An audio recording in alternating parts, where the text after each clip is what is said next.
이번 시간에는 8장 분야별 사회복지법으로 큰 테마를 잡고 먼저 정신건강복지법부터 시작을 하도록 하겠습니다.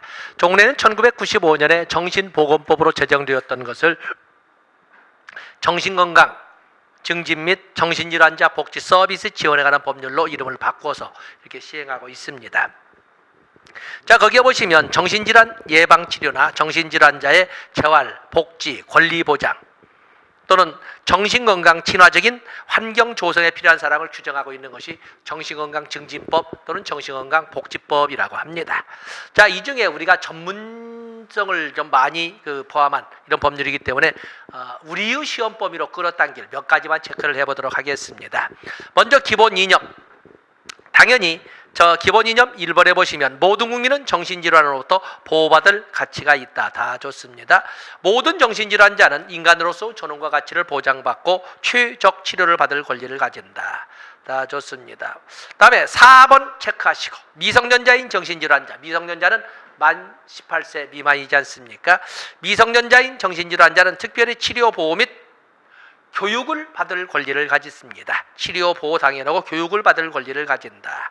5번 중요 표시 더 많이 하시고 정신질환자에 대해서는 입원 입소가 최소화되도록 입원이나 입소가 최소화되도록 지역사회 중심의 치료가 우선적으로 지역사회 중심의 치료입니다. 거기 줄쳐 놓으시고 지역사회 중심의 치료가 우선적으로 고려돼야 되고 정신건강 증진시설에 자신의 의사에 따른 자의 입원이 권장되어야 된다. 우리가 입원의 종류가 5가지가 있는데 그 중에 자신의 의사에 따른 입원이나 입소가 권장되어야 된다. 그래서 자의 입원이 권장되어야 된다라고 해서 특히 4번의 교육이란 용어 그리고 여기 지역사회 5번의 지역사회 중심의 치료 그리고 자의 입원 이런 용어에 체크를 해놓으시고 중요 표시하시면 됩니다. 나머지는 여러분 보시되 제일 밑에 9번에 보시면 정신질환자는 자신과 관련된 정책의 결정 과정에 참여할 권리를 가진다. 정책론의 입장에서 급여의 종류로 본다면 권리라고 하는 급여가 부여되어 있음을 알 수가 있습니다. 그다음에 정의가 여러 가지가 있는데 정의 전문 용어를 쓸 건 아니고 4번에 정신건강증진시설이 있습니다. 정신건강증진시설은 3가지가 있는데 정신의료기관, 정신요양시설, 정신재활시설 3가지가 있습니다. 뒤에 또 나옵니다만 미리 중요 표시할. 그 중에 정신의료기관은 정신병원 그리고 병원급 의료기관에 설치된 정신건강의학과 등을 우리가 정신의료기관이라고 합니다. 뒤에 이제 정신의료기관은 정신병원 국공립으로 설치해야 되는 정신병원이 있습니다. 그다음에 정신요양시설과 정신재활시설이 있는데 정신요양시설은 거기 오면 정신질환자를 입소시켜 요양 서비스를 제공하는 시설 정신질환자를 입소시켜 의료 서비스를 요양 서비스를 제공하는 시설 정신요양시설 생활시설이지요. 그다음에 정신재활시설은 정신질환자나 정신건강상 문제가 있는 사람의 사회적응을 위한 훈련이나 사회적응을 위한 훈련이나 생활지도를 하는 시설을 바로 정신재활시설이라고 합니다. 그래서 정신건강증시설은 3가지가 있다. 정신의료기관, 정신요양시설, 정신재활시설이 있다라는 걸 봐주시면 됩니다. 그다음에 정신건강 증진을 위한 국가계획 수립 7조가 나와 있는데 종합계획, 기본계획, 국가계획 다 5년이라고 되어 있죠. 5년마다 보건복지부 장관은 5년마다 거기 체크하시면 되겠습니다. 그 페이지를 넘어가 보면 보건복지부 장관은 첫째 줄입니다. 5년마다 정신질환자 인권과 복지 증진 추진 사항에 관한 백서를 발간하고 공표하여야 한다고. 이것도 5년, 백서 발간도 5년이 되겠습니다. 그다음에 실태조사. 실태조사는 일반적으로 3년이라고 하지 않았습니까? 그런데 아주 예외적으로 5년짜리가 아동종합 실태조사 그리고 여기 나오는 정신건강 실태조사는 5년마다 해서 보건복지부 장관은 5년마다 실태조사를 해야 된다 해서 5년짜리 예외 규정이 이렇게 나와 있습니다. 다음에 오른쪽 페이지에 오면 14조 정신건강의 날 정신건강의 날. 정신건강의 날은 정신건강의 중요성을 환기하고 정신질환에 대한 편견을 해소하기 위해 매년 10월 11일 정신건강의 날로 한다. 어떤 정신건강의 날이 이렇게 나와 있으면 거기 체크해 주시고. 다음에 페이지를 넘어가 보면 국가 트라우마 센터가 설치되었습니다. 국가 트라우마 센터. 보건복지부 장관은 재난이나 그 밖의 사고로 정신적 충격을 받은 트라우마 환자의 심리적 안정과 사회 적응을 지원하기 위하여 국가 트라우마 센터를 설치 운영할 수 있다. 설치 운영할 수 있다고 하면 국가 트라우마 센터는 설치 운영돼야 되지요. 특히 우리가 소방직 공무원들의 참 답답한 많은 그 트라우마에 시달리게 되는데, 이런 거라든지 어떤 이런 환자들이 예상외로 많이 있다는 것이 많이 드러나지 않았습니까? 그를 위해서 국가 차원에서 트라우마 센터를 설치할 필요가 있다. 그래서 설치 운영할 수 있다 했지만 설치 운영에 들 겁니다. 또 하나 신설된 것이 뭐예요? 중독관리 통합지원센터. 중독관리 통합지원센터. 우리는 마약, 대마, 향정신성 의약품만 중독관리, 또 알코올 중독, 이런 것만, 이게 또 그런가 하면 니코틴 중독 이런 것만 있지만, 요즘에는 중독의 범위를 인터넷까지 확대를 시키려는 세계적 동향 아니겠습니까? 특히 인터넷을 중독의 범위에 포함시키려는 과정에서 우리나라 IT 산업을 하나의 핵심 산업으로 보는 우리나라의 많은 그 영역에서 그에 대한 그 견제가 있었다는 것도 아마 근자의 시사 문제로 알고 있었을 겁니다. 어쨌든 보건복지부 장관 또는 지방자치단체 의장은 알코올, 마약, 도박, 인터넷 등 중독 문제와 관련한 종합적인 지원 사업을 수행하기 위하여 중독관리 통합지원센터를 설치 운영할 수 있다라고 해서 국가 트라우마 센터도 그렇지만은 중독관리 통합지원센터도 새로이 신설된 것이라고 보시면 되겠습니다. 다음에 17조로 넘어가면 정신건강 전문요원이 나와 있습니다. 정신건강 전문요원에는 세 가지가 있습니다. 의사는 아닙니다. 정신건강 간호사, 정신건강 임상심리사, 정신건강 사회복지사 2번에 나와 있지요. 를 정신건강 전문요원이라고 한다. 거기다 중요 표시하시면 되겠습니다. 그다음에 정신건강 증진시설의 개설 설치가 나와 있는 정신건강 증진시설에는 정신의료기관, 정신요양시설, 정신재활시설 있지 않습니까? 정신의료기관은 국공립병원, 정신병원과 병원급 이상에 설치된 정신건강의학과에 이렇게 쭉 나와 있지 않습니까? 그런 것처럼 어쨌든 정신의료기관으로 국가와 지방자치단체는 국공립의료기관, 정신의료기관으로 정신병원을 설치 운영하여야 한다. 이렇게 되어 있습니다. 그다음에 정신요양시설은 국가와 지방자치단체, 당연히 사회복지사업법 규정에 의해서 사회복지시설은 국가나 지방자치단체가 설치 운영할 수 있는 것처럼 정신요양시설도 국가나 지방자치단체가 설치 운영할 수가 있습니다. 사회복지법인과 그 밖에 비영리법인이 국가나 지방자치단체가 아닌 사회복지법인이나 비영리법인이 정신요양시설을 설치 운영하려는 경우에는 특별자치시장, 특별자치도시사, 시장, 군수구청장의 허가를 받아야 합니다. 허가에다 아주 어려운 얘기죠. 허가를 받은 자가 사회복지법인이나 비영리법인으로 설치 운영에 허가를 받은 자가 사항을 변경할 적에는 사항 변경은 허가사항이 아니라 신고사항, 특별자치시장, 특별자치도지사, 시장군수구청장에게 신고하여야 한다. 그러나 변경인데 어떤 변경? 입소정원의 변경에 대해서는 허가를 받아야 됩니다. 그렇기 때문에 정신요양시설은 당연히 사회복지시설처럼 국가나 지방자치단체가 설치 운영할 수 있지만 국가나 지방자치단체가 아닌 사회복지법인이나 비영리법인이 설치 운영하고자 할 때는 특별자치시장, 특별자치도지사, 시장군수구청장으로부터 허가를 받아야 합니다. 그러나 어떤 허가받은 사항을 변경할 때는 신고만 하면 되지만 입소 정원의 변경이 있을 때는 반드시 또 허가를 받아야 된다. 사소한 것 같지만은 허가사항 2개 보셔야 됩니다. 그다음에 정신재활시설, 정신건강에 이상이 있거나 정신질환자의 사회 적응이나 이런 것들을 훈련시키기 위한 정신재활시설, 당연히 국가나 지방자치단체가 설치 운영할 수 있고 그 이외자가 설치 운영하고자 할 때에는 바로 특별자치시장, 특별자치도시사, 시장군수구청장에게 신고하면 됩니다. 앞에 있는 정신요양시설은 국가나 지방자치단체 유일하면 사회복지법인이나 비영리 법인이 아니고서는 정신요양시설을 설치할 수는 없습니다.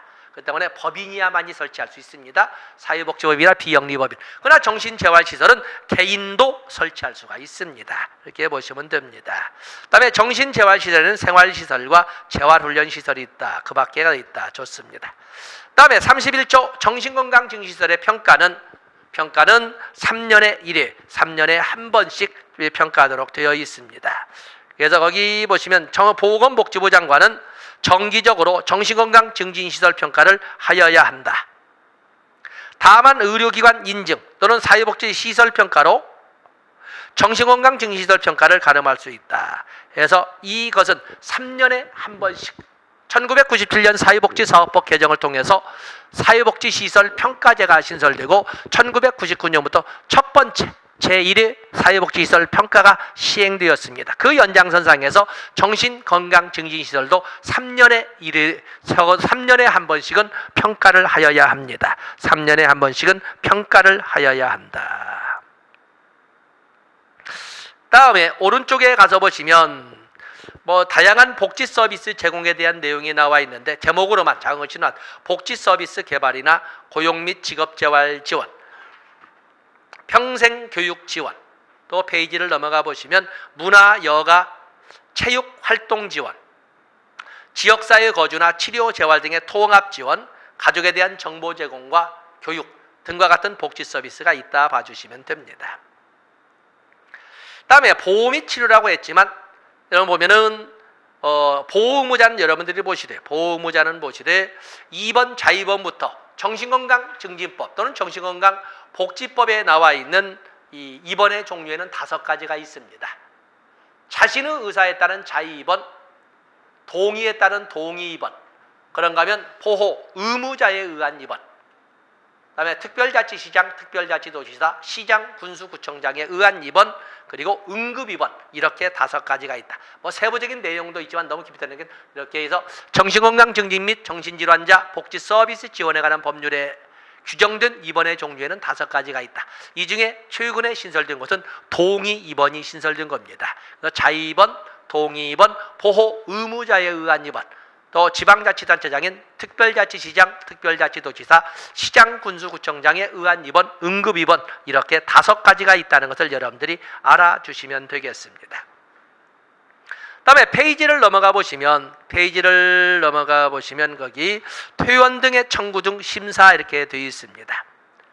자, 거기 보시면 정신건강심의위원회 설치가 나와 있는데 시도지사, 시장군수구청장은 정신건강에 관한 중요사항을 심의 또는 심사하기 위해 시도지사 소속으로 광역 정신건강심의위원회, 시장군수 구청장 소속으로는 기초정신건강심의위원회를 둔다 이렇게 되어 있습니다.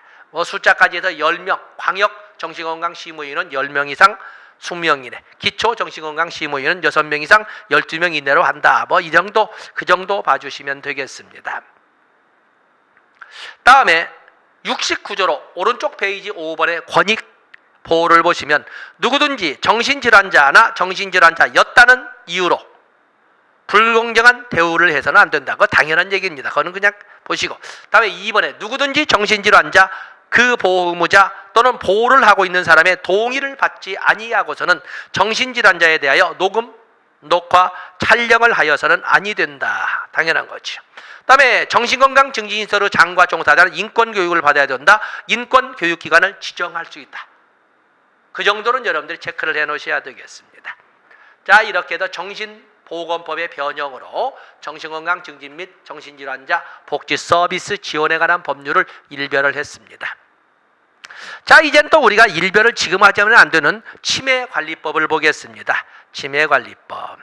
치매관리법에서 볼 때는 우리가 노인복지법에도 본 적이 있습니다만은 거기 보면 2번의 정의의 1번, 치매란 다양한 의학상 용어가 쭉 나와 있습니다만 치매란 후천적인 다발성 장애를 말해요. 유전이 아닙니다. 후천적인 액센트 두셔야 되겠죠. 후천적인 다발성 장애를 치매라고 이렇게 설명을 하고 있습니다. 치매라고. 다음에 거기에 보시면은 치매 극복의 날이 제일 밑에 나와 있죠. 치매 극복의 날 9월 21일을 치매 극복의 날로 설명을 하고 있습니다. 치매 극복의 날.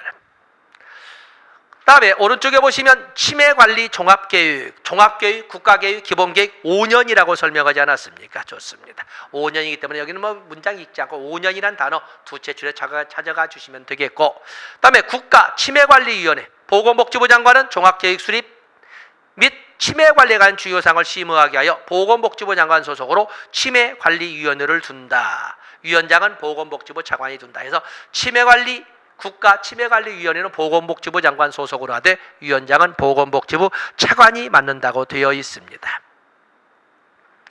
다음에 다양한 지원 사업이 있는데 페이지를 넘어가 보시죠. 가운데 3번에 보시면 중앙치매센터와 치매상담센터가 있습니다. 보건복지부 장관은 중앙치매센터를 설치 운영할 수 있다. 다음에 4번에 시도지사는 광역치매센터를 설치 운영할 수 있다. 그렇죠?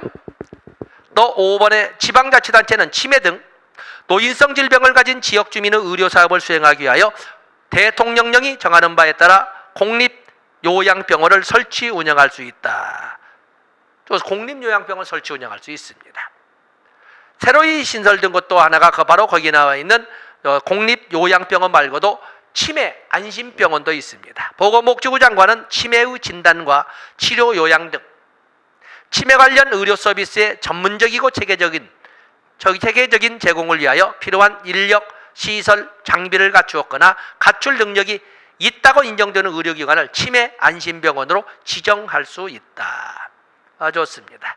그리고 자 7번 별표하시고 시군구 관할 보건소에 치매 요양과 치매 환자 및 그 가족에 대한 종합적 지원하여 치매 안심센터를 둘 수 있다.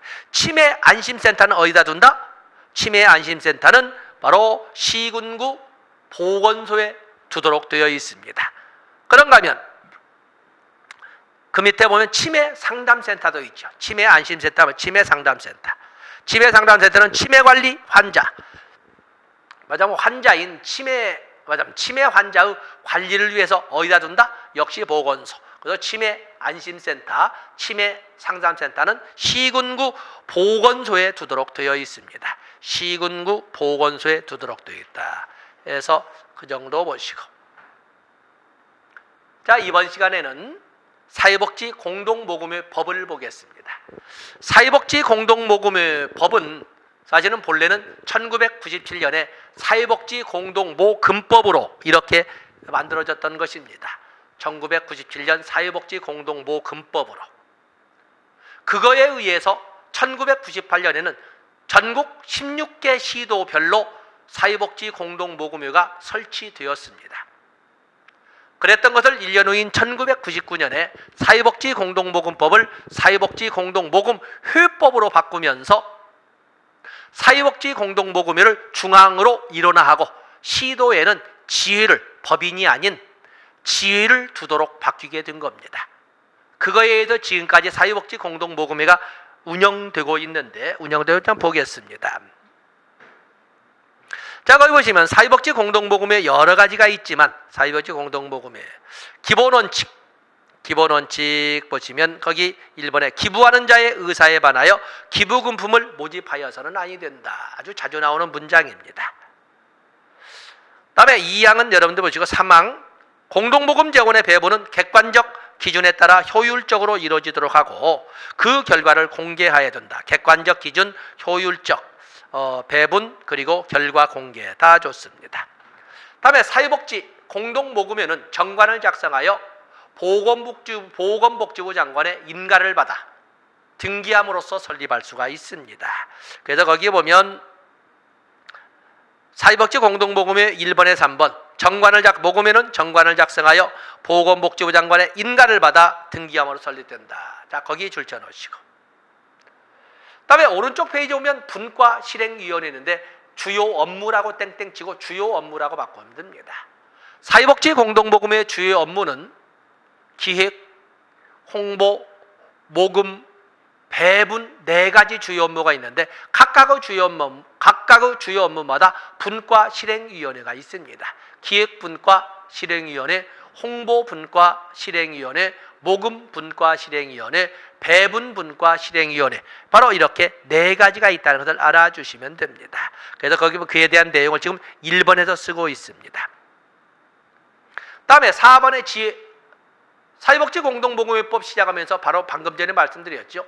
본래는 16개 시도별로 사회복지 공동모금회가 설치되었었는데 1999년에 모금법이 모금회법으로 바뀌면서 사회복지 공동모금회는 중앙으로 일원화되고 16개 독립법이 되어 있던 16개 시도에는 이제는 모든 시도에는 지회를 두도록 되어 있어서 그래서 거기 보면 지회 그래서 지역 단위의 사회복지 공동모금 사업을 관장하기 위하여 시도 단위 지회를 둔다 이렇게 되어 있습니다. 시도 단위를 지회를 둔다라고 되어 있고 그리고 지회 관리 2번에 보시면 지회에서 조성한 공동모금제도는 지회에서 시도 단위로 있는 시위에서 모금한 공동모금제도는 해당 시도 배분 대상자에게 배분하는 것을 원칙으로 한다 이렇게 되어 있습니다.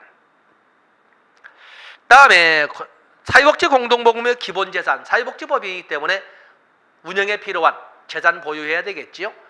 그리고 이 사회복지법인의 재산은 사회보장급여법 규정에 의해서 기본재산과 보통재산으로 나눠지는데 기본재산의 목록과 가액은 정관에 기재하도록 되어 있지 않습니까? 그런 것처럼 사회복지 공동모금에도 법인이기 때문에 재산을 소유할 수 있습니다. 그 중에 기본재산을 취득하려면 보건복지부 장관의 허가를 받아야 한다. 그 허가란 사항에다가 체크를 해놓으시면 되겠습니다. 다음에 페이지를 넘어가 보시면 사회복지 공동모금회에 대한 그 내용이 나와 있습니다. 기부금품의 모집은 원칙은 연중모금입니다. 연중모금을 원칙으로 하되 효율적 모금을 위하여 집중모금할 수도 있습니다. 그렇죠? 그래서 1번이 원칙입니다. 모금에는 연중 기부금품을 모집 접수할 수 있다. 그리고 4번에 효율적 모금을 위하여 기간을 정하여 집중 모금할 수 있다. 그 때문에 많은 사람들이 우리가 공동모금 그러면 연말에 하는 거 아니야 이런데 그것은 이제 마냥 보이는 것이고 사실은 소리 소문 없이 모금을 할 적에는 보통 개별 모금형도 있고 기업 모금형도 있고 특별 행사를 통한 이벤트형도 있고 여러 가지 모형이 있는데 그중에 가장 큰 비중을 차지하는 것은 역시 기업 중심형이지요. 연중 기업을 대상으로 해서 모금하는 기업 중심형입니다. 그에 비해서 사회적 훈훈한 분위기를 조성하기 위해서 연말에 이렇게 하는데 많은 사람들은 마치 그것을 모금의 활동으로만 보는데 그건 아닙니다. 1번에 있는 것처럼 연중 모금을 원칙으로 하되 효율적 모금을 위하여 집중 모금할 수도 있다는 걸 봐주시면 됩니다. 다음에 2번과 3번도 보셔야 됩니다. 반드시 기부금품을 모집할 경우에는 그 접수 사실을 장부에 기재하고 영수증을 발급하여야 합니다. 그 영수증에는 기부금품의 금액 그리고 영수증에 그리고 1년 번호 그리고 그 금액에 세금 혜택이 있다는 사실 이 세 가지는 반드시 기재되어야 합니다. 그래서 거기 영수증에 있는 내용, 금액과 그리고 그 금액에 세금 혜택이 있다는 내용과 1년 번호가 표시되어야 된다. 다음에 사회복지 공동모금에는 복권을 발행할 수가 있는데 그 복권 당첨금을 수령할 수 있는 소멸시효는 3개월입니다. 3개월이 행사 넘어가면 그 소멸시효가 완성된 당첨금은 공동모금재원에 귀속되도록 되어 있습니다. 다음에 사회복지 공동모금은 일원화라는 특징으로 사회복지 공동모금이라는 단일명칭의 단일창구로 모금하는 것이 원칙이지만 효율적 모금을 위하여 언론기관을 창구로 지정하고 그 언론기관 명의로 모금할 수도 있습니다.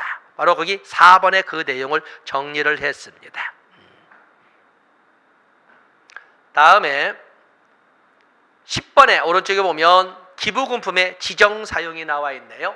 기부금품의 지정사용이 나와 있는데 기부금품의 기부자는 배분지역, 배분 대상자 그리고 사용용도를 지정할 수 있다. 3번에 보시면 모금에는 지정이 있는 경우 그 지정 취지에 따라 기부금품을 사용하여야 한다. 그래서 기부금품의 그 지정 취지에 따라 기부금품을 사용하도록 이렇게 하고 있습니다. 그래서 사회복지 공동모금의 그 내용 이런 정도 보셔야 됩니다.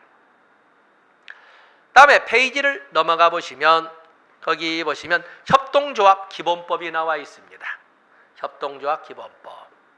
그러면 협동조합 기본법에는 협동조합과 사회적 협동조합에 대해서 이렇게 규정을 하고 있는데 근자에 강조되는 것이 사회적 경제 또는 사회적 기업 이런 많이 따지고 있지 않습니까? 사회적 경제에서 사회적 기업에는 마을 기업도 있고 자활 기업도 있고 또 그런가 하면 여기 나오는 사회적 협동조합도 있고 또 공정무역도 있고 여러 가지가 이렇게 있습니다. 자, 거기는 협동조합 기본법. 협동조합 기본법 거기 보면 정의, 협동조합은 사유적 협동조합은 이렇게 나와 있는데, 자, 사유적 협동조합, 우리에게 필요한 건 사유적 협동조합이거든요.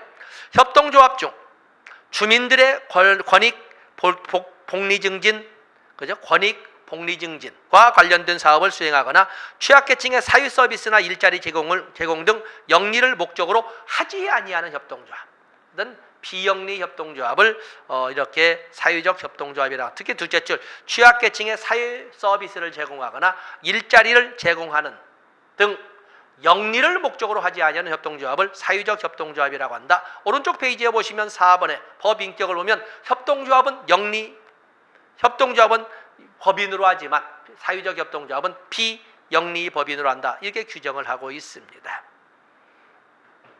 다음에 협동조합이나 사유적 협동조합은 밑에 보면 공직선거에 관여해서는 안 됩니다.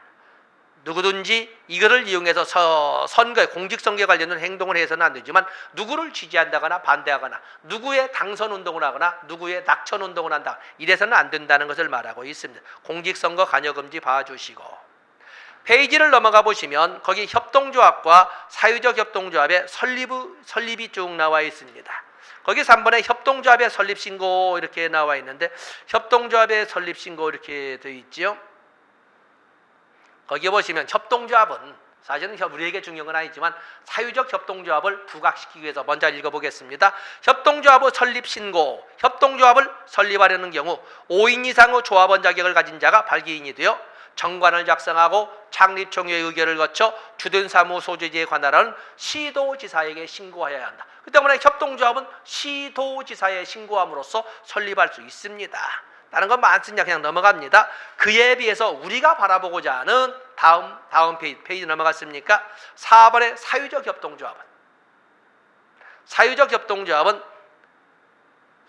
협동조합을 설립하고자 하는 때에는 85조 나와 있지요. 5인 이상의 조합원 자격을 가진 자가 발기인이 되어 정관을 작성하고 창립총회의 의결을 거친 후, 여기는 협동조합과 똑같지 않습니까? 조합원의 자격을 가진 5명 이상의 조합원 자격을 가진 자가 발기인이 되어 창립총회를 거쳐 창립총회를 발기인이 되어 정관을 작성하고 창립총회를 거친 후 협동조합에서는 시도지사에게 신고하지만 여기는 인가사항입니다.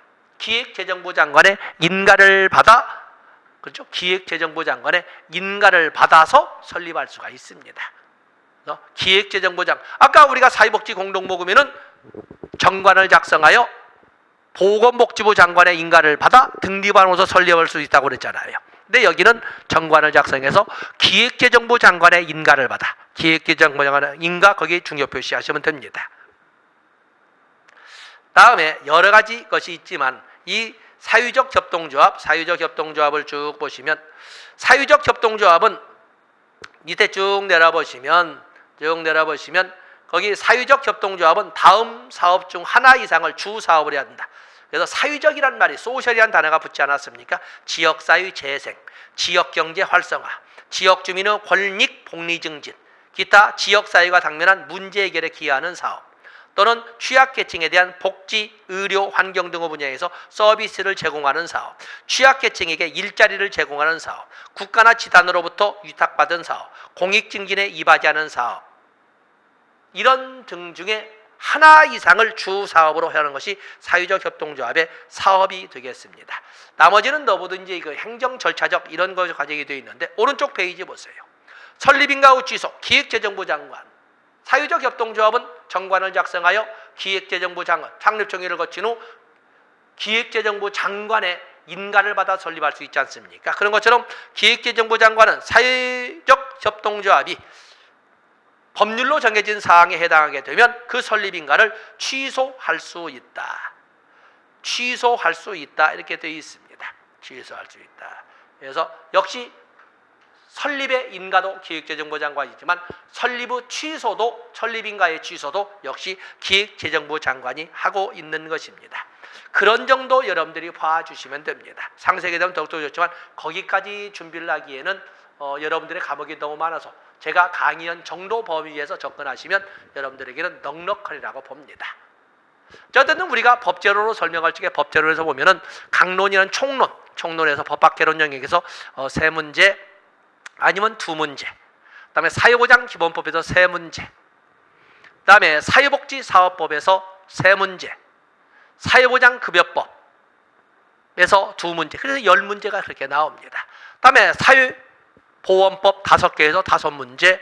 그리고 공공부조법에서 약 5문제. 그러면 20문제가 이렇게 나오는 거죠. 국민기초생활보장법, 기초연금법, 의료급여법, 한부모가족지원법, 긴급복지지원법 등 어쨌든 공공부조법에서 5문제. 그래서 사회보험과 공공부조에서 그렇게 해서 5문제에서 10문제, 20문제가 나오고, 그다음에 사회서비스에 관련된 법에서 아동복지, 노인복지, 장애인복지 등등도 있고, 또 그런가 하면 성폭력, 가정폭력 뭐 이런 등등에 관한 법률 등 강론으로 나올 수 있는 것 등이 있는데 거기에서 한 5문제.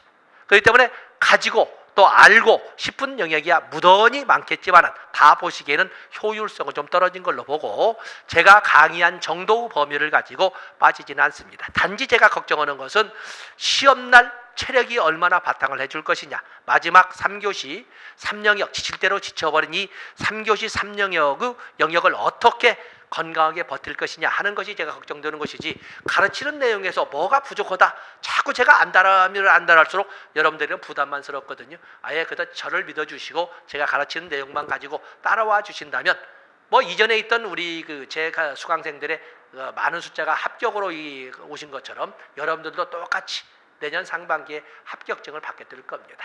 자, 여기까지 하겠습니다. 고맙습니다.